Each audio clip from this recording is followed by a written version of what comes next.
देखिए, आप लोगों ने मुझे आमंत्रित किया। पहले तो आप लोगों को बहुत बहुत धन्यवाद। आपके संस्थान ने हमें याद किया। आप लोग मीडिया के वर्तमान और उसकी मौजूदा स्थिति और भविष्य के बारे में जानना चाहते हैं। आप लोग सभी प्रोफेशनल्स हैं, कोई विद्यार्थी नहीं है, सब लोग काम कर रहे हैं। देखिए, आज जैसा कह रहे थे अभी आपके साथी, हमारे देश में अखबारों का और पत्रिकाओं की शुरुआत तो बहुत पहले हो गई थी, ब्रिटिश पीरियड में। लेकिन जो आज मीडिया की शक्ल में चीज़ें सामने आ रही हैं वो हाल के वर्षों की हैं। पहले इसको पत्रकारिता हम कहते थे, अब आजकल मीडिया कहते हैं। लेकिन जब मीडिया हम कहते हैं तो पत्रकारिता छुप जाती है, वो उद्योग सामने आ जाता है। तो मीडिया में जर्नलिस्ट भी हैं, मालिकान भी हैं, उद्योग भी है, मार्केटिंग भी है, सब कुछ है। तो हम लेकिन आज जो बात करने जा रहे हैं पत्रकारिता की चुनौतियों पर, सिर्फ मीडिया घरानों की या उद्योग की चुनौतियां नहीं, क्या है पत्रकारिता और पत्रकारिता की क्या चुनौती है। भाई, इस समय देश में सबसे बड़ी चुनौती तो पत्रकारिता की ये है कि जो मेन स्ट्रीम जो मीडिया हमारे देश का है, जिसको हम मुख्य धारा मीडिया कहते हैं,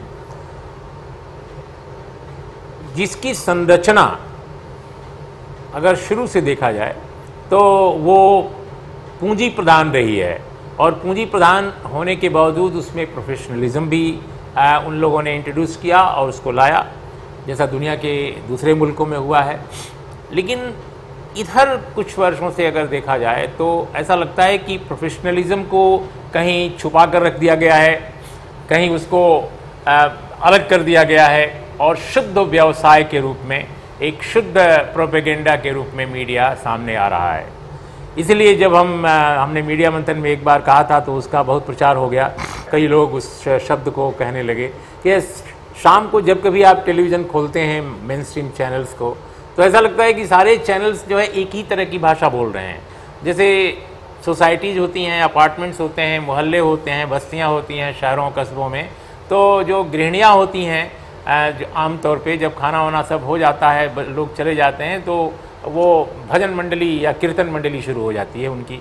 बहुत सारी हमारे सोसाइटी में भी होता है, कई जगह होता है कि औरतें अपना गाना बजाना शुरू कर देती हैं ईश्वर लोगों को खुश करने के लिए। तो उसी तरह से मीडिया में भी आजकल हो ये रहा है कि जब दोपहर बीत जाती है, शाम आती है, तो शाम को अपने अपने ईश्वरों को, अपने अपने भगवानों को खुश करने के लिए ऐसा लगता है कि भजन मंडलियाँ शुरू हो गई हैं। एक ही तरह की बहस, एक ही तरह के विचार, एक ही तरह का डिस्कोर्स सामने आता है। तो ये हमारे देश के मुख्य धारा मीडिया का, खासकर जो टेलीविज़न चैनल्स हैं, उनकी सबसे बड़ी समस्या यह है, विद फ्यू एक्सेप्शंस, कुछ अपवादों को छोड़ अगर दिया जाए तो सारा का सारा मीडिया हमारे देश में एक तरफा हो गया है, एक रंग में रंग गया है। और इससे भी बचने के लिए कई तरह के हथकंडे अपनाए जा रहे हैं, उस पर हम बाद में आपको प्रकाश डालेंगे। लेकिन ये एक सबसे बड़ी चुनौती है कि जो समाज के बड़े हिस्से की खबरें हैं, जो देश की बड़ी खबरें हैं, जो दुनिया की बड़ी खबरें हैं, वो जगह नहीं पा रही हैं। सिर्फ एक दिन शाम को अचानक 3 बजे कोई न्यूज़ रूम में तय कर लेता है कि आज हम ये बजाएंगे, आज ये गाना चलेगा, आज ये भजन चलेगा, आज ये कीर्तन चलेगा, और भजन कीर्तन गाना बजाना शुरू हो जाता है शाम को। और वो एंकर जो है वो दाखिल होता है और अपनी पसंद के 4-5 गेस्ट बैठा लिए जाते हैं।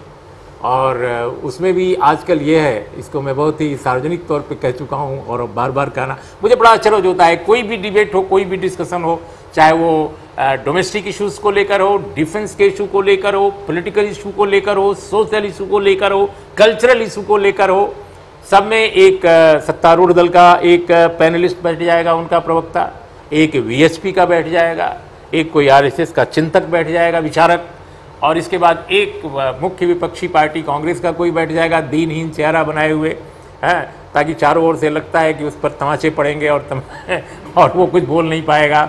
उसमें बहुत कुछ हुआ तो एक मौलाना साहब को ला दिया जाएगा।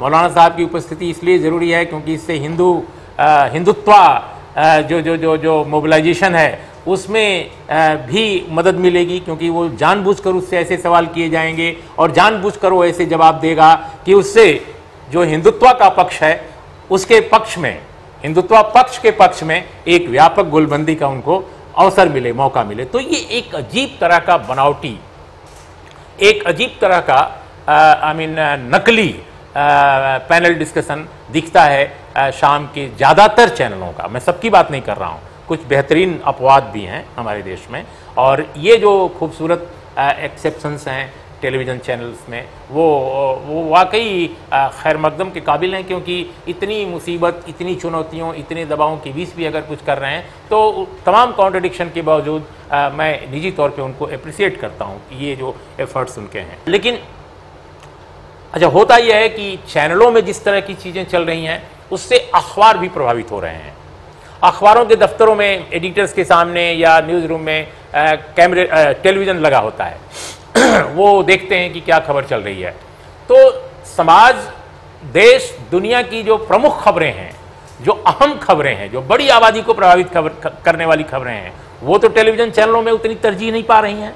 कभी आई, एक छोटा सा ब्रेक आया और फिर गायब खबर हो जाती है लेकिन जो खबर नहीं है वो बड़ी खबर बना दी जाती है। तो इसका असर ये पड़ा है पिछले कुछ सालों से कि जो बड़े अखबार हैं मुख्य धारा के, उनका न्यूज़ रूम भी प्रभावित है टेलीविज़न चैनलों के इस न्यूज़ मैन्युफैक्चरिंग द न्यूज़ के इस व्यवसाय से। इसको मैं कहता हूँ मैन्युफैक्चरिंग द न्यूज़, जो चॉम्स्की ने कहा था। और ये जो मैन्युफैक्चरिंग जो कैंसर जो चेतना का मैन्युफैक्चर किया जाता है समाज में, जिस तरह से मानसिकता का सृजन होता है, ठीक उसी तरह से न्यूज़ का भी सृजन हो रहा है। तो ये पूरे के पूरे मीडिया को ये प्रक्रिया प्रभावित कर रही है। ये आज देखने लायक है कि कैसे खासकर हिंदी के चैनल, खासकर हिंदी के अखबार, वो तो बुरी तरह प्रभावित हो रहे हैं, क्योंकि हिंदी के अखबारों में प्रोफेशनलिज्म लगातार घटता जा रहा है। एक ज़माने में भारत में हिंदी के अखबारों में राजेंद्र माथुर, रघुवीर सहाय, अज्ञेय, धर्मवीर भारती, इस तरह के एडिटर्स थे। लेकिन आज के जो एडिटर्स हैं वो मैं उनकी विद्वता को या उनकी पढ़ाई लिखाई को मैं चुनौती नहीं दे रहा हूं, लेकिन प्रोफेशनलिज्म जो एक जर्नलिज्म में चाहिए, जिस तरह की ऑब्जेक्टिविटी चाहिए, ऐसा लगता है कि दूर दूर का रिश्ता नहीं रह गया है। उनको केवल धंधे, व्यवसाय, अपने निजी फायदे, इन्हीं चीज़ों का को वो ज़्यादा तरजीह देने लगे हैं। ये खास नज़र आती है चीज़। मैं ये नहीं कह सकता कि सारे लोग ऐसे हैं, लेकिन उसमें भी अपवाद हैं कुछ, और बेहतर अपवाद हैं। मैं ये नहीं कह रहा हूँ कि सभी, लेकिन मैं मुख्यधारा मीडिया की बात जब कर रहा हूँ तो डोमिनेंट ट्रेंड जो प्रिंट और विजुअल में है, आज हमें यह दिखाई दे रहा है। अगर मान लीजिए किसी ऐसे इशू को भी टेकअप करता है आज का मीडिया हमारे देश में, जो जरूरी इशू, जैसे मान लीजिए उदाहरण के तौर पे मैं अभी ताज़ा घटना है बंगाल की, बंगाल के एक इलाके में अचानक कम्युनल टेंशन हो गया, ठीक है जी। लेकिन उसकी भी जो बारीक खबरें हैं, उसके परतों में जाकर, उसकी तह में जाकर, उसको छानबीन करके स्पॉट पे वो काम नहीं किया गया। अगर आप देखेंगे तो आप पाएंगे कि जो रिपोर्टर है चैनल का, चाहे वो लड़की हो या लड़का, जो भी, ये शी आर ही, वो इस स्पॉट पे जाकर जो पेश कर रहे हैं प्रोग्राम, उसको उतना महत्व नहीं मिल रहा है जितना कि शाम को जो बहस की जा रही है, कराई जा रही है, उसमें अपने अपने एजेंडे सेट किए जा रहे हैं कि कौन क्या है, कैसे क्या है। लेकिन स्पॉट से जो रिपोर्ट आ रही हैं कि कैसे एक बड़ी पार्टी का बड़ा नेता एक दूसरी बड़ी पार्टी का जो क्षेत्रीय पार्टी है, उनके आपस की राइवलरी में कितना तनाव बढ़ा, जो एक फेसबुक पोस्ट लिखी एक लड़के ने जो किशोर था, उसके पीछे क्या कहानी है, इसकी खोजबीन कम हुई। कौन लोग आए थे मार झगड़ा करने के लिए, किन लोगों ने अटैक किया था बस्ती के, अपनी ही बस्ती में रहने वाले दूसरे समुदाय के लोगों पर, कहां से वो आए थे अचानक, क्या एक समुदाय के लोग दूसरे समुदाय के एक ही बस्ती में आपस में लड़ पड़े थे, या बाहर के इंस्टिगेट करने वाले कुछ लोग आए थे, कोई इसकी पड़ताल नहीं। लेकिन अगर आप क्षेत्रीय अखबारों की देखिए, खासकर बंगाल के, बांग्ला भाषा के, तो उनमें ये खबरें हैं। बंगाल के जो चैनल्स थे उन्होंने भी एक बैलेंस कायम रखा, उन्होंने भी एक संतुलन कायम रखा। लेकिन जो देश के जो बड़े चैनल्स हैं, जो मुख्य धारा के चैनल हैं, उस घटना को भी उन्होंने इस तरह से ट्रिविलाइज किया। ट्रिविलाइज करने का मतलब है इस तरह से सतही या सस्ता बनाकर पेश करना किसी चीज को, इसको ट्रिविलाइज करना कहते हैं। तो इस तरह किया कि लोगों का दिमाग जो है, जो दूसरे हिस्सों में समाज देश के देख रहे हैं चैनल, वो एक नफरत से भर जाए एक दूसरी कम्युनिटी के बारे में।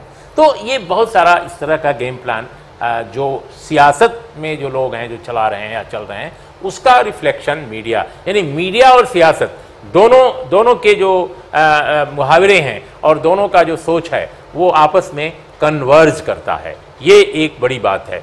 तो लेकिन आखिर ऐसा क्यों हो रहा है? अगर पहले इतना नहीं था, ये डोमिनेंट ट्रेंड है, तो क्यों है? उसके 2-3 कारण हैं। एक तो यह है कि हमारे देश में जो रूलिंग एलीट है उसकी पार्टी बदल गई है, लेकिन रूलिंग एलीट तो वही है। रूलिंग एलीट का मतलब समझ रहे हैं आप लोग? आई मीन जो शासन करने वाली सामाजिक जो शक्तियां हैं वो, ठीक है जी, तो वो एक ही है, लेकिन उनके जो ध्वज हैं, उनके जो मंच हैं, उनकी जो फोरम है, उसके जो पार्टी है, वो केवल बदले हैं, यानी चेहरे केवल बदले हैं, शक्तियां वही हैं। लेकिन इसने एक नया रूप लिया है। जैसे उसकी वजह यह है कि भारत में जब देश आज़ाद हुआ तो आज़ादी के समय, जैसे कहते हैं ना, आजकल लोग कहते हैं आमतौर पे कि भाई हमारे देश में आइडिया ऑफ इंडिया पर हमला हो रहा है। आई मीन जैसे जैसे जैसे आरएसएस और बीजेपी का डोमिनेंस बढ़ा है अपने देश में, और जिस तरह सियासत चल रही है, तो बहुत सारे लोग कहते हैं कि साहब हमने अपने देश में आइडिया ऑफ इंडिया पर हमला हो रहा है, नई सरकार उस पर अटैक कर रही है। लेकिन भारत की अगर स्थिति को देखें, हम जानबूझकर थोड़ा आपको हिस्टोरिकल पर्सपेक्टिव देने की कोशिश करेंगे कि ये आइडिया ऑफ इंडिया भारत में एक जैसा तो कभी नहीं रहा। भारत को कैसा होना चाहिए इसके बारे में भी अलग अलग आइडिया रही है लोगों की। आज़ादी की लड़ाई के समय ही आप देख लीजिए, एक समय था जब नेहरू और गांधी का जो एक आइडिया ऑफ इंडिया था, जो आमतौर पे रिफ्लेक्ट हुआ आज़ादी के बाद, जब हमारी संरचना सत्ता की उभर कर सामने आई, जिसने टेक ओवर किया अंग्रेजों के बाद। दूसरा आइडिया ऑफ इंडिया आरएसएस का था, 1925 में वो बना था, वो हिंदू राष्ट्र बनाना चाहता था भारत को। और तीसरा idea of India Bhagat Singh का था, जो एक अलग ढंग का समाज चाहते थे, एक अलग ढंग का देश चाहते थे। एक चौथा आइडिया ऑफ इंडिया भी था जो कम्युनिस्टों का था, जो अलग ढंग का एक रिवोल्यूशनरी या एक सामाजिक या राजनीतिक चेंज चाहते थे, प्रोलेटेरिएट की डिक्टेटरशिप चाहते थे। एक आइडिया ऑफ इंडिया अंबेडकर साहब का भी था, डॉक्टर भीमराव अंबेडकर का। वो जिस तरह का समाज चाहते थे, वो जातियों के विनाश की बात करते थे, वो एक इंक्लूसिव सोसाइटी चाहते थे, वो किसी भी तरह ये नहीं चाहते थे कि सिर्फ ट्रांसफॉर्मेशन सत्ता का हो या चेंज हो, बहुत सारी चीज़ें हैं। तो ये कुल मिलाकर भारत की आज़ादी की लड़ाई के समय ही अलग अलग ट्रेंड थे कि भारत में समाज कैसे बनना चाहिए, लोकतंत्र कैसा होना चाहिए, सत्ता कैसी होनी चाहिए, हमारे देश में सरकार कैसी होनी चाहिए। जातियों को लेकर अलग अलग सोच थी, लेकिन ले देकर हमारे देश में कांग्रेस लेड जो स्ट्रक्चर था उसने टेक ओवर किया। तो उस दौर में भी अगर आप देखें तो शुरू की चुकी शुरू की जो लीडरशिप थी वो आज़ादी की लड़ाई की पार्टिसिपेंट थी, तो उसके पास भी एक वैल्यू सिस्टम था और उस वैल्यू सिस्टम को लेकर सरकार लंबे समय तक चली। लेकिन गलतियों की शुरुआत इसलिए पहले ही हो गई क्योंकि उनका जो सोच था भारत के बारे में वह भी बहुत मुकम्मल नहीं था, बहुत बैलेंस नहीं था, बहुत संतुलित नहीं था। जातियों के प्रश्न पर जो गांधी नेहरू की पार्टी का सोच था उसकी अपनी सीमाएं थीं और सरहदें थीं। जैसे आपने देखा होगा कि सोशल, केवल जाति के सवाल पर नहीं, सोशल, पॉलिटिकल, इकोनॉमिक सवालों पर भी नई सरकार ने, जब जनतंत्र भी हमारा शुरू हो रहा था, उसी समय बहुत सारे ऐसे उन्होंने काम किए जिसका बहुत निगेटिव असर पड़ा। उदाहरण के तौर पे उन्होंने कश्मीर में 1953 में, हम 47 में आज़ाद हुए, पहली सरकार जो बर्खास्त की गई भारत में वो 1953 में की गई। आई मीन जो एक मेजर गवर्नमेंट, मतलब महत्वपूर्ण गवर्नमेंट, और वो उस समय वज़ीर आज़म शेख अब्दुल्ला थे, लेकिन जो पंडित नेहरू के बड़े दोस्त भी थे, लेकिन उनकी सरकार सिर्फ इसलिए बर्खास्त कर दी गई और उनको गिरफ्तार कर लिया गया। वो प्रधानमंत्री थे सूबे के, उन दिनों कश्मीर में प्रधानमंत्री हुआ करता था, वज़ीर आज़म कहलाते थे। तो उस समय इसलिए उनको केवल अरेस्ट कर लिया गया और सरकार भी अब दस्त कर दी गई क्योंकि उन्होंने लैंड रिफॉर्म्स लागू किया था जम्मू कश्मीर में। आप लोगों को शायद जानकारी नहीं होनी चाहिए, अगर नहीं है तो, कि भारत में लैंड रिफॉर्म्स लागू करने वाला पहला स्टेट जम्मू कश्मीर था। और यही कारण है कि आज जम्मू कश्मीर में खुशहाली है, आज समानता है, काफ़ी हद तक है, असमानता इतनी नहीं है जितनी देश के दूसरे हिस्सों में है। उसकी बड़ी वजह यह भी है कि लैंड रिफॉर्म्स उन्होंने लागू किया। आज कश्मीर में समस्या आतंकवाद की है, अलगाववाद की है, उग्रवाद की है, और जिसकी पैदाइश के लिए कश्मीरियों से ज़्यादा जिम्मेदार भारत की सरकारें हैं, चाहे वो आज की हो पहले की हो। I mean centre is more responsible for Kashmir problem than the Kashmiri themselves. मैं ये नहीं कह रहा हूँ कि वो नहीं है, वो भी हैं। तो लेकिन कहने का मेरा मतलब यह है कि जो सोसाइटी को, समाज को बेहतर शेप देने की जो एक कोशिश शेख अब्दुल्ला ने की थी, वो पहली थी भारत में अपने ढंग की। जबकि आज़ाद भारत हो चुका था, नेहरू डेमोक्रेट थे, उन्होंने दावा वो करते थे कि he is the best Democrat of the country, लेकिन किसी और स्टेट में इस तरह का प्रयास नहीं सफल हुआ। बिहार में 1947 के तत्काल बाद भी लैंड रिफॉर्म्स बिल लाया गया, जब वहाँ पर श्री कृष्ण सिंह थे मुख्यमंत्री, लेकिन वहाँ भी एग्जीक्यूट नहीं किया जा सका। उनके जो रेवेन्यू मिनिस्टर थे मिस्टर सहाय, KB सहाय, उनके खिलाफ कांग्रेसी ही बिल पड़े, कांग्रेसी ही उनके खिलाफ लॉबिंग करने लगे कि नहीं ऐसा बिल नहीं चाहिए हमें, क्योंकि जितने कांग्रेस में बड़े नेता थे सभी बड़े जमींदार थे। तो डोमिनेंट जो कांग्रेस में जो शक्तियाँ थीं, फोर्सेज थीं, वो स्वयं वो थीं जो गरीबों का हक नहीं देना चाहती थी। इसीलिए जब भारत का संविधान जनता को सौंपा जा रहा था, तो बाबा साहब भीमराव अंबेडकर ने एक बहुत महत्वपूर्ण वाक्य कहा था, उनके भाषण बहुत ही हिस्टोरिकल है, कि हम भारत का संविधान पेश करते हुए उन्होंने सौंपते हुए कहा देश को 1950 में, उन्होंने कहा कि हमने जनतंत्र, मैं उनका जो बात कह रहा हूँ अपने शब्दों में कह रहा हूँ, जो उन्होंने कहा है, मैं बिल्कुल हूबहू कोट नहीं कर रहा हूँ, लेकिन कंटेंट यही है। वो ये कहा उन्होंने कि भाई हम जनतंत्र हमने स्थापित कर लिया है, संविधान हम देश की जनता को सौंप रहे हैं, लेकिन इस जनतंत्र की बड़ी कुछ खामियां हैं। वो बड़ी खामी क्या है कि इसमें एक वोट एक आदमी का सिद्धांत तो है, एक आदमी एक वोट देगा, ये तो हमने इंश्योर कर दिया संविधान से, लेकिन जो गैर बराबरी समाज की है, सामाजिक रूप से, आर्थिक रूप से, राजनीतिक रूप से भी, वो भयानक है। और अगर हमने निकट भविष्य में इस गैर बराबरी को हमने नहीं पाटा, इसको मिनिमाइज नहीं किया, तो आगे आने वाली जो पीढ़ियां हैं या आगे आने वाला जो समाज है जो इमर्ज करेगा, वो इसके खिलाफ खड़ा हो जाएगा और इस संरचना को वो ध्वस्त करने के लिए आगे आएगा। ये भीमराव अंबेडकर साहब ने उस वक्त चेतावनी दी थी हमारे रूलिंग एलीट को, लेकिन रूलिंग एलीट ने इस काम को नहीं किया ठीक से। और जहां जहां ये काम करने की कोशिश की गई, तो क्या उसका नतीजा निकला? कश्मीर का उदाहरण मैंने आपको दिया।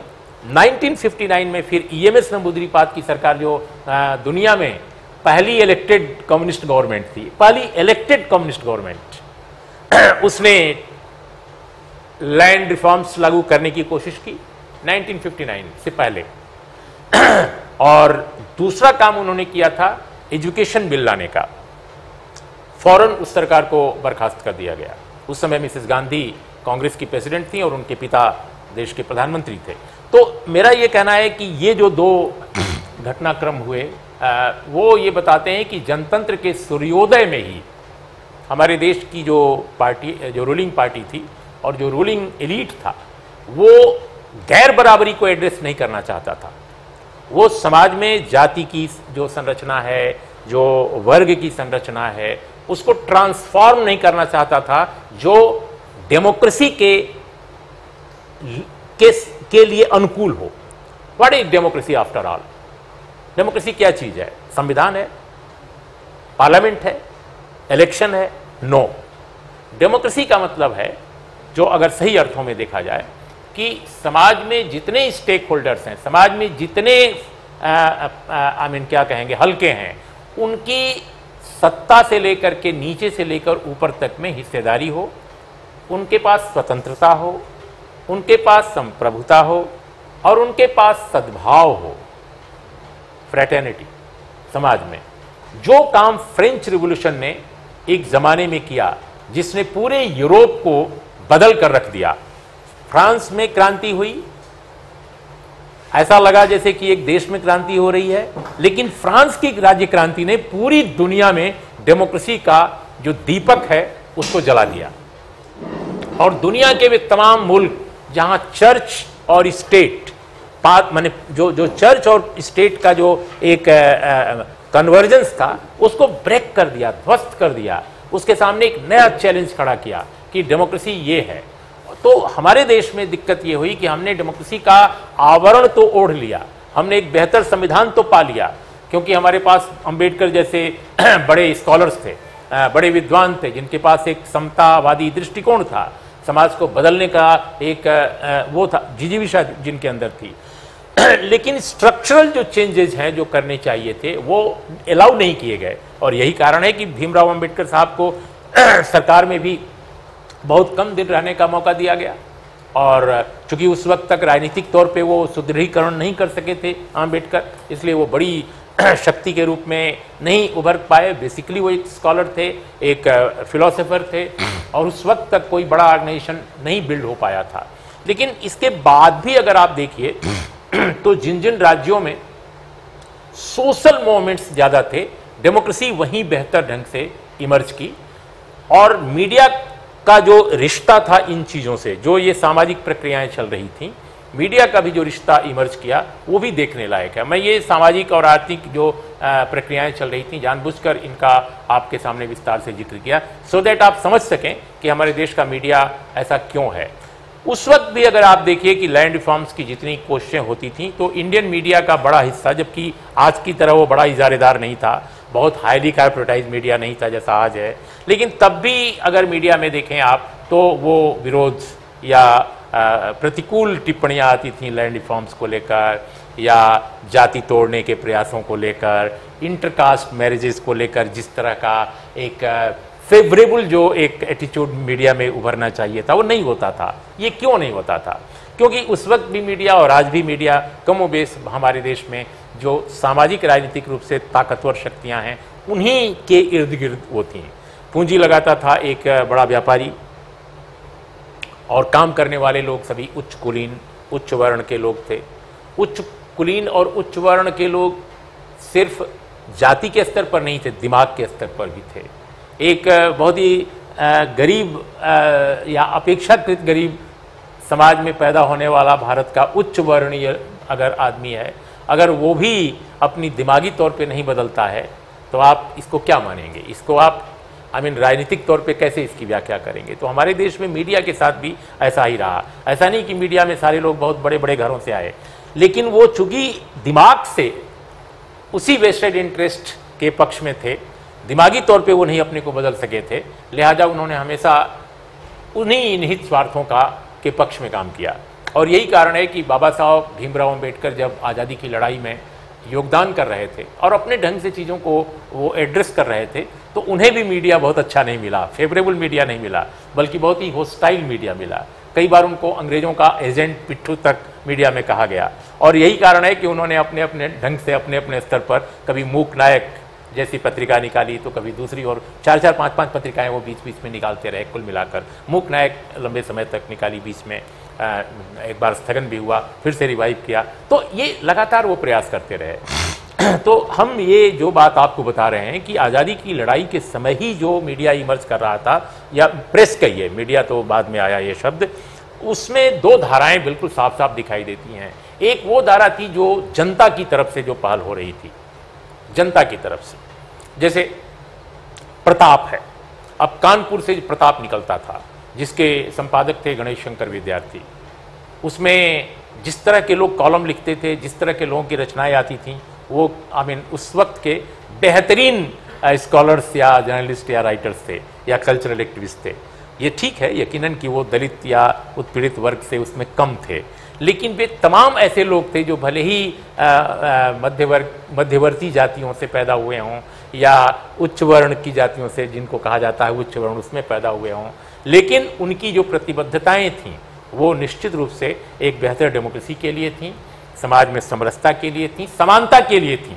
सबसे बड़ी बात यह है, उसमें भगत सिंह जैसे लोग भी कॉलम लिखते थे प्रताप में। और दिलचस्प बात यह है कि भगत सिंह जब अंग्रेजी हुकूमत से घिरे हुए थे चारों तरफ से कि कैसे उनको गिरफ्तार कर लिया जाए, तो गणेश शंकर विद्यार्थी जो संपादक प्रताप के थे, उन्होंने अपने दफ्तर में उनको शरण दी थी, और वो बलवंत के नाम से, बलवंत या ऐसे ही कोई नाम था, बलवंत के नाम से उन्होंने कॉलम उसमें लिखे। उसी दफ्तर में वो सो जाते थे रात को टेबल पर अखबार बिछाकर। ये वर्णन किया है कहीं किसी विद्यार्थी जी ने संभवतः। और विद्यार्थी जी भी शब्द और कर्म के स्तर पर बिल्कुल एकरूप थे। ऐसा संपादक जो जिसे हमारे देश में आज पत्रकारिता का प्रतीक पुरुष होना चाहिए। लेकिन देखिए हास्यास्पद स्थिति है कि हमारे देश में पत्रकारिता का प्रतीक पुरुष इन दिनों नारद मुनि को बनाया जा रहा है और उनके नाम पर पत्रकारिता का पुरस्कार दिया जा रहा है। उनको बताया जा रहा है कि पहले पत्रकार नारद थे। आई मीन कमाल। आई मीन आपके देश में गणेश शंकर विद्यार्थी जैसा एक महान पत्रकार है और फिर भी आप प्रतीक पुरुष के रूप में नारद को खोज रहे हैं, एक मिथकीय चरित्र जिसका काम ही इधर की बात उधर करना है, जिसका काम ही केवल रूलिंग एलीट जो उस समय का है, भले ही वो मिथकों में रूलिंग एलीट क्यों ना हो, उसी के इर्द गिर्द रहना हो। शुद्ध रूप से एक की चाटुकारिता दूसरे से, एक की चाटुकारिता करना, दूसरे की शिकायत दूसरे के यहाँ करना। तो जिस तरह की संस्कृति, सत्ता संस्कृति आज की है, वैसा ही वो प्रतीक पुरुष भी अपना खोज रहे हैं। ये अजीब बात है। तो आप जो नौजवान पत्रकार हैं, इस बात को आप समझिए कि आपकी जो विरासत है, आपकी जो परंपरा है, वो गणेश शंकर विद्यार्थी हैं, कोई नारद मुनि नहीं है। ठीक है जी। तो ये बात शिद्दत के साथ रखने की ज़रूरत है।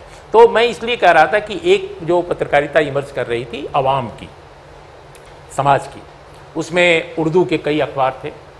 उर्दू के दिल्ली से छपने वाले एक अखबार के संपादक को 1857 के बाद की शायद परिस्थिति है, हमको याद नहीं आ रहा एग्जैक्टली है।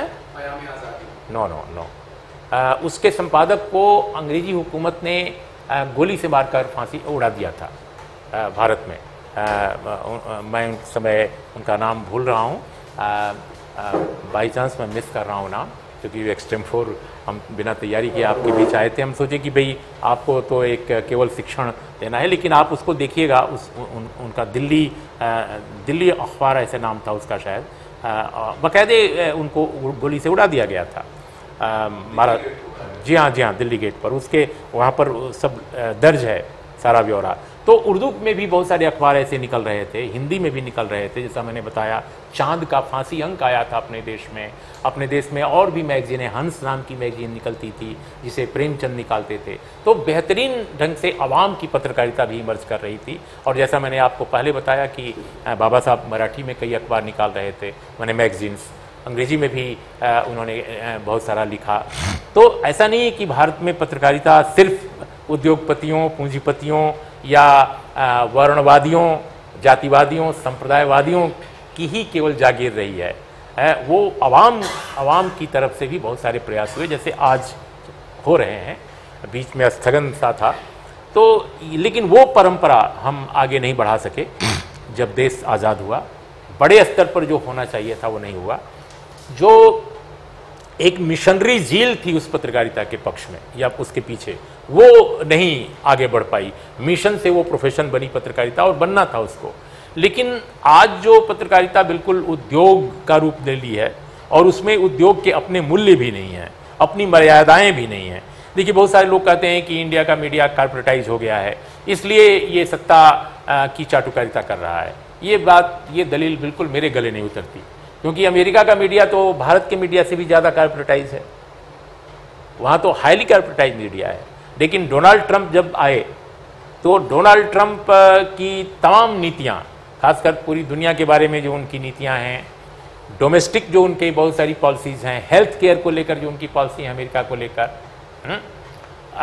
अरब कंट्रीज़ को लेकर जो उनकी पॉलिसीज़ हैं, मध्य एशिया से लेकर के और सेंट्रल एशिया, तमाम हलकों को लेकर, साउथ एशिया को लेकर जो हैं, अफ्रीका को लेकर जो हैं, उन पर अगर देखा जाए तो अमेरिकन मीडिया में ही ज़बरदस्त प्रतिरोध उभर कर सामने आया।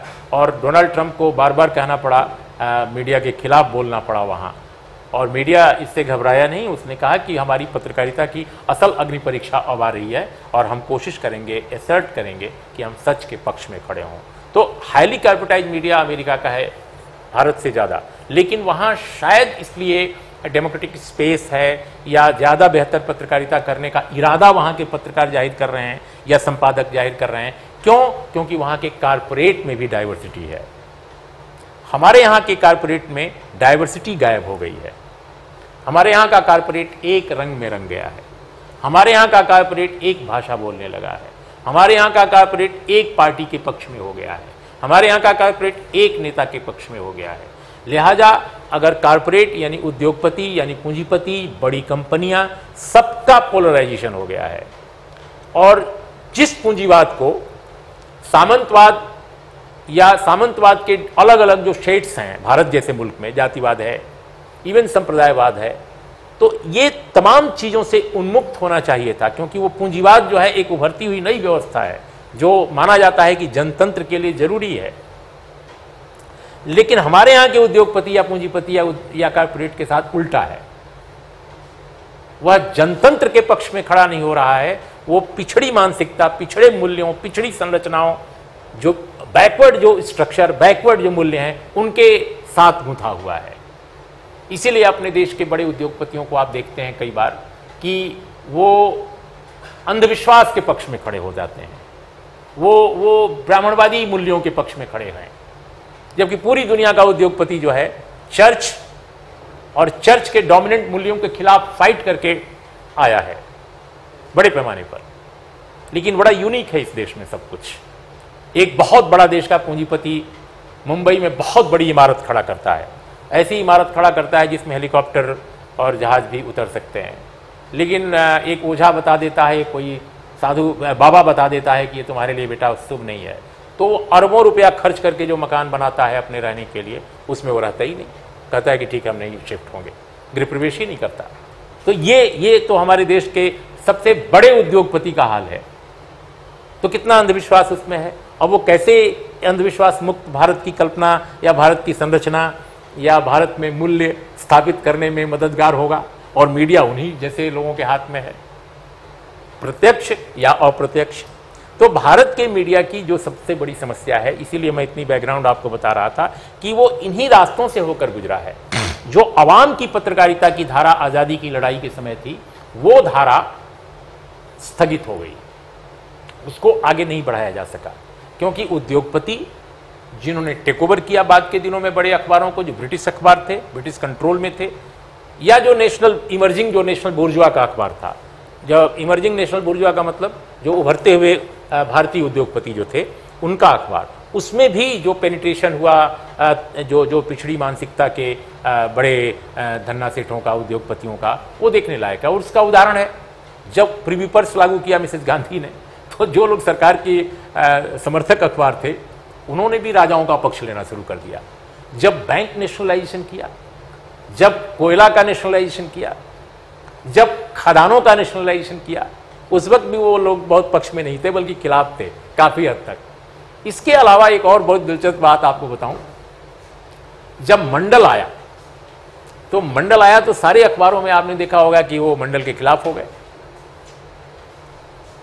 और मंडल की रिपोर्ट को पढ़े बगैर मंडल के खिलाफ हो गए, क्योंकि उन्होंने मंडल को सिर्फ आरक्षण का एक दस्तावेज मान लिया। जबकि पूरी रिपोर्ट अगर आप पढ़िए तो मंडल की रिपोर्ट बहुत ही सुचिंतित ढंग से बनाई गई है, और मंडल की रिपोर्ट किसी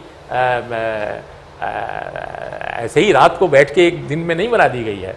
बहुत अध्ययन के बाद Tata institute of social sciences से लेकर के और तमाम बड़े बड़े संस्थानों के एक्सपर्ट्स के तमाम रिपोर्ट्स, डाटा, आंकड़े और तमाम चीज़ों को लेकर एक मुकम्मल ढंग से लिखी गई रिपोर्ट है, जिसे उस समय के देश के one of the finest officials ने ड्राफ्ट किया मंडल साहब के रिकमेंडेशन पर। बहुत सारे लोग टीम में थे, लेकिन SS. Gill was the secretary, member secretary of the commission, was the finest IAS officer and very socially very committed and very articulate. तो इतनी अच्छी रिपोर्ट है वो, लेकिन उसको पढ़े बगैर हमारे देश में मीडिया के लोगों में अधिकांश को पढ़ने की आदत नहीं है, बहुत। तो वो उन्होंने पढ़े बगैर उसके खिलाफ बोलना शुरू कर दिया, और उनको ये भी नहीं मालूम था कि बैकवर्ड कम्युनिटी को SC/ST के बाद ये तय हुआ था कि इनको भी एफर्मेटिव एक्शन के दायरे में लाना है। इसके लिए कमीशन बनाने की बात भारतीय संविधान में ही दर्ज है, ये कोई नई चीज़ नहीं है।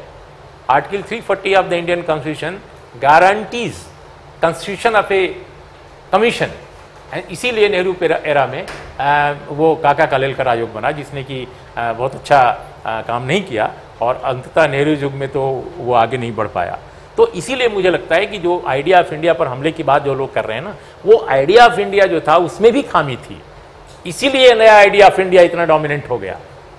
ये जो 1925 में जो बना आइडिया ऑफ इंडिया, जो उभर कर आया था और जिसमें पूरी आज़ादी की लड़ाई में कोई रोल नहीं जिसका है, वो लोग अचानक कांग्रेस के आइडिया ऑफ इंडिया पर हावी हो गए 2014 आते आते। वो इसलिए नहीं हो गए कि उनके पास बहुत बड़ी पलटन आ गई थी या बहुत पूंजी आ गई थी, इसलिए आ गई थी कि आपकी जो आइडिया ऑफ इंडिया थी, जो कांग्रेस की, उसमें बुनियादी तौर पे खामियां थी।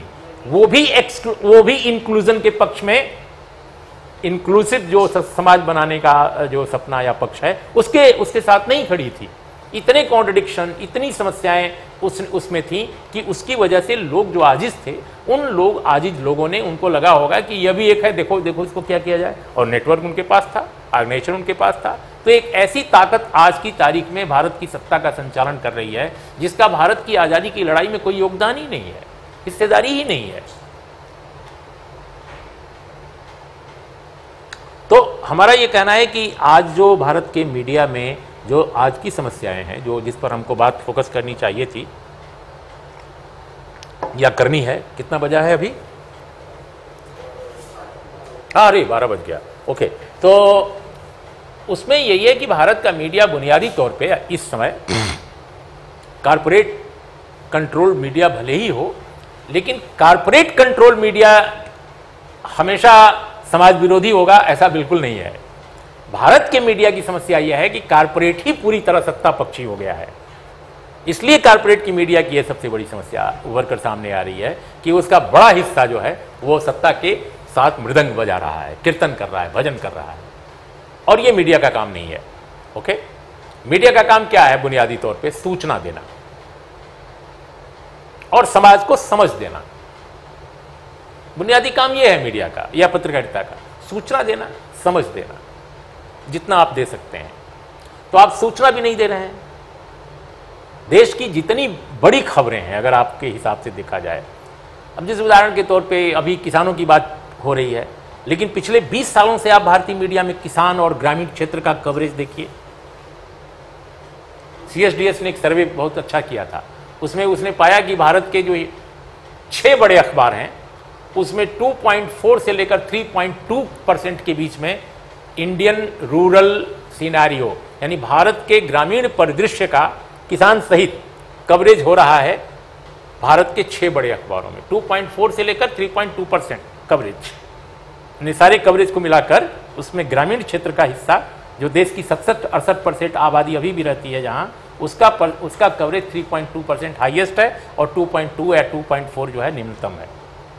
और दिलचस्प बात है कि सबसे अधिक कवरेज करने वाला अखबार ग्रामीण क्षेत्र का नहीं है, वो अंग्रेजी का है। और हिंदी के जो अखबार हैं उसमें जो कवरेज है वो 2.2, 2.3, 2.4 है। ये एक अजीब कहानी है। तो इतना कम कवरेज ग्रामीण क्षेत्र का भारत के रूरल, क्यों? क्योंकि आपकी खबरें, आपके दिमाग से जो खबरें हैं वो खबरें हैं जो आपको प्रॉफिट देती हैं, जो आपको पॉलिटिकल प्रोटेक्शन देती हैं, जो आपके वेस्टेड इंटरेस्ट को सर्व करती हैं। बहुत सारी बातें कहने को इस पर हैं, लेकिन चूंकि समय कम है इसलिए मैं कंक्लूड करना चाहता हूं कि इंडियन मीडिया में एक तो जो सबसे बड़ी समस्या है कि ओनरशिप की प्रॉब्लम है। ओनरशिप की प्रॉब्लम यह है कि क्रॉस मीडिया होल्डिंग एक बहुत बड़ी प्रॉब्लम है। एक ही उद्योगपति अखबार भी निकाल रहा है, टेलीविजन भी चला रहा है, वेबसाइट भी चलाने लगा है, रेडियो भी चला रहा है, और भी बहुत सारे धंधे कर रहा है, मार्केटिंग भी देख रहा है। बहुत सारे चैनल्स किसी और के नाम पर हैं, लेकिन पूंजी किसी और की लगी हुई है। तो एक तरह से मीडिया में जो क्रॉस मीडिया ये होल्डिंग का सिनारियो है, ये भी पत्रकारिता को बहुत बुरी तरह प्रभावित कर रहा है। दूसरी जो एक बड़ी प्रॉब्लम है कि मीडिया में बिल्कुल डाइवर्सिटी नहीं है। सर्वे की बात छोड़िए CSDS के, जो 2006 में हुआ था, मुझे लगता है कि उसमें भी कुछ कमियां थीं, उस सर्वे में भी, इसीलिए प्रॉपर आंकड़ा नहीं उभर कर सामने आया। मेरा ये मानना है कि अगर आज के 6 बड़े अखबारों को लिया जाए, हिंदी के 6 क्या 4 लिया जाए, 4 हिंदी के बड़े अखबार और 4 अंग्रेजी के बड़े अखबार, और 4 बड़े टीवी चैनल अंग्रेजी के, 4 बड़े हिंदी चैनल लिया जाए और इनका अगर कोई सर्वे कर ले तो आप पाएंगे कि 90% लोग एक ही तरह के समाजों के हैं, करीब करीब 90, और 10% लोगों में वे लोग हैं जिनकी आबादी भारत की जनसंख्या में 80-85% है। ये मेरा अनुमान है मोटे तौर पे। और निर्णय करने वाली जो सीटें या पद हैं, निर्णय करने वाले पद, निर्णयकारी पद, वहां पर तो मुझे लगता है कि लगभग 100% एक ही तरह का समाज हावी है। आप हिंदी पत्रकारिता में मौजूदा जो देखिए ना संपादकों की सूची, एक बड़े अखबार को छोड़कर सभी अखबारों के जो संपादक हैं वो एक ही वर्ण के हैं, और एक जो संपादक हैं वह भी इसलिए हैं कि वहाँ संपादक अभी पूरी तरह कोई है नहीं, वो मार्केट का संपादक बना दिया जाता है कि ये दिल्ली मार्केट के संपादक हैं, ये बम्बई मार्केट के संपादक हैं, इस तरह का है। तो ये तो हाल है।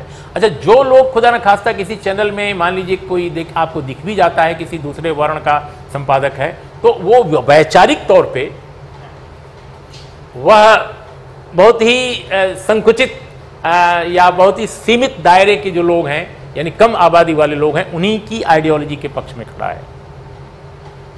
तो this is a very peculiar situation. Minorities, Dalit, Adivasi बिल्कुल गायब हैं, बहुत कम है उनकी संख्या, बहुत ही कम है। ओबीसी भी बहुत कम है। तो इतनी माने दुनिया के किसी भी मुल्क में आप ये नहीं पाएंगे। लोग कहते हैं कि साहब ये कैसे, तो जो लोग योग्य हैं वो आ रहे हैं। भाई ये बात अमेरिका में 1978 में डिस्कस की गई थी और आश्चर्य व्यक्त किया गया था कि हमारे यहाँ ब्लैक्स का रिप्रेजेंटेशन न्यूज़ रूम में क्यों कम है। इसके लिए बाकायदे एफर्मेटिव एक्शन उन्होंने इंट्रोड्यूस किया अमेरिका में। और अमेरिका में उस समय था कि 12%, 10% तक कम से कम हम ब्लैक्स की और दूसरी जो एथनिक कम्युनिटीज़ हैं माइनॉरिटी में, उनको हम रिप्रेजेंटेशन देंगे। तो वो खोज खोज कर लाने लगे संपादक लोग कि अपने न्यूज़ रूम में हम ऐसे लोगों को लाएं। अल्टीमेटली ये हुआ कि 12% तो नहीं हो पाए, लेकिन अभी अमेरिकन प्रेस में जो ब्लैक्स और दूसरे जो माइनॉरिटी ग्रुप्स हैं उनकी आबादी बढ़ी है, उनका परसेंटेज बढ़ा है, 5 या 6% के आसपास वो पहुँचे हैं, ये माना जा रहा है, जबकि पहले बिल्कुल जीरो थे। तो ये भारत में इस तरह की स्थितियां हैं। इसलिए मेरा ये मानना है कि ये तीसरी बात जो एक बहुत महत्वपूर्ण है, रिक्रूटमेंट पॉलिसी कोई नहीं है इंडियन मीडिया में। कुछ एक्सेप्शंस को छोड़ दिया जाए, जो जिसको चाहता है वो ले जाता है, फिर उसको अचानक पत्रकार बना देता है। प्रोफेशनल एटीट्यूड नहीं है, ऑब्जेक्टिविटी, ऑनेस्टी के लिए कोई स्किल डेवलप करने का कोई जरिया नहीं है। जितने मास कॉम के इंस्टीट्यूट हैं, एक दो को छोड़कर, बल्कि दो क्या, अब तो एक ही बचा, एक ही ढर्रे पर चल रहे हैं लगभग, बहुत बुरा हाल है। तो एक अजीब खतरनाक दौर है भारतीय समाज के लिए कि जहां मीडिया भी इस तरह का मीडिया में भी इस तरह का संकुचन हुआ है। समाज में तो हुआ ही है, आइडियोलॉजी में हुआ है, विचारधारा में हुआ है, गवर्नेंस के मॉडल में हुआ है, मीडिया में भी हुआ है।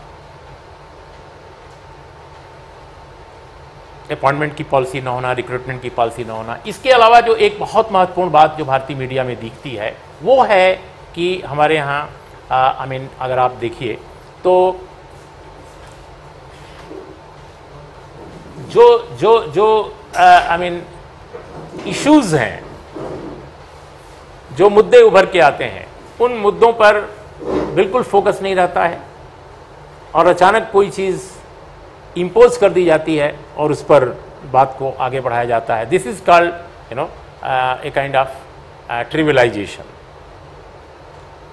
तो इसलिए मुझे लगता है कि आज के दौर में जो आप लोग एक अलग ढंग का इनिशिएटिव आप लोग ले रहे हैं, चाहे नेशनल दस्तक हो, क्योंकि सोशल मीडिया के जरिए या नए मीडिया के जरिए या इस तरह की जो फोरम्स हैं, प्लेटफॉर्म्स हैं, इनके जरिए ही आई थिंक काउंटर किया जा सकता है। लेकिन फिर भी मेरा ये मानना है कि मेन स्ट्रीम मीडिया का विकल्प सोशल मीडिया नहीं है। सोशल मीडिया की अपनी सीमाएं हैं। सोशल मीडिया में अच्छा काम भी किया जा सकता है और इसका दुरुपयोग भी किया जा सकता है। अभी देखिए आप बंगाल के दंगे की बात, इसके पहले भी आपने देखा होगा बेंगलुरु में एक ग्रुप इमर्ज किया और उसके कारण असम में दंगा हो गया। तो उसकी अपनी सीमाएं हैं। हमें जो मुख्य धारा मीडिया में भी हमें कोशिश करनी चाहिए कि हम उसमें एक नई कल्चर के साथ, नए वैल्यू सिस्टम के साथ हम उसमें भी दाखिल हों। इसलिए मुझे लगता है कि नेशनल दस्तक हो, दलित दस्तक है, द वायर है, या इस तरह के जो प्लेटफॉर्म्स नए करके इमर्ज किए हैं, मुझे लगता है कि इनका एक बड़ा रोल है। मैगजीन्स जो आपकी निकल रही हैं बहुत सारी इस तरह की, हम तो कहते हैं कि जितनी इस तरह की मैगजीनें निकलें, जितने इस तरह के अखबार निकलें, जितनी इस तरह की वेबसाइटें निकलें, यूट्यूब से कोलैबोरेट करके जितना भी आप चैनल खड़ा करें, ये सब नाकाफ़ी है। इतना विशाल देश है कि ये अपर्याप्त है, और भी प्रयास करना चाहिए। एक तरफ हमें संख्या बढ़ानी चाहिए और दूसरी तरफ कंसोलिडेशन करना चाहिए, सुदृढ़ीकरण करना चाहिए। इसलिए मेरा मानना है कि एक हेल्दी कंपटीशन आप लोगों के बीच भी होना चाहिए, जिस तरह का अनहेल्दी कंपटीशन उनके बीच चल रहा है। आपके यहाँ हेल्दी कंपटीशन होना चाहिए, एक ऑनेस्ट हेल्दी कंपटीशन, ठीक है, और उनके यहाँ अनहेल्दी होने दीजिए। कुछ दिन में लोग उनको देखना बंद कर देंगे, लेकिन ये तब होगा जब सामाजिक राजनीतिक रूप से जागरूकता पैदा करने वाली जो मूल सामाजिक राजनीतिक शक्तियां हैं वो भी सक्रिय हों। तो आपका काम सूचना देना, समझ देना और समाज को अवेयर करना भी है। आज के दौर में मीडिया का काम कॉन्शियसली इंजेक्ट करना लोगों के अंदर ये विचार कि तुम कहां गलत हो, तुम्हारे लिए क्या सही है, क्या गलत है। कुछ लोग समझते हैं कि जनता अपने आप समझ लेती है। जनता अपने आप नहीं समझती, जनता को समझाना पड़ता है। और पूरे दुनिया का इतिहास बताता है कि दुनिया को कुछ चंद पढ़े लिखे समझदार लोगों ने ही समझाया है। फ्रांस की राज्य क्रांति भले ही आम लोगों ने की, लेकिन उसके लिए भी बड़े बड़े दार्शनिकों, विचारकों ने न जाने कितनी कुर्बानियां सही, कितने मारे गए। क्रांति होने से पहले कितने नहीं रहे। तो इस बात को समझने की ज़रूरत है और ये बड़ा रोल है जो आप अदा करेंगे।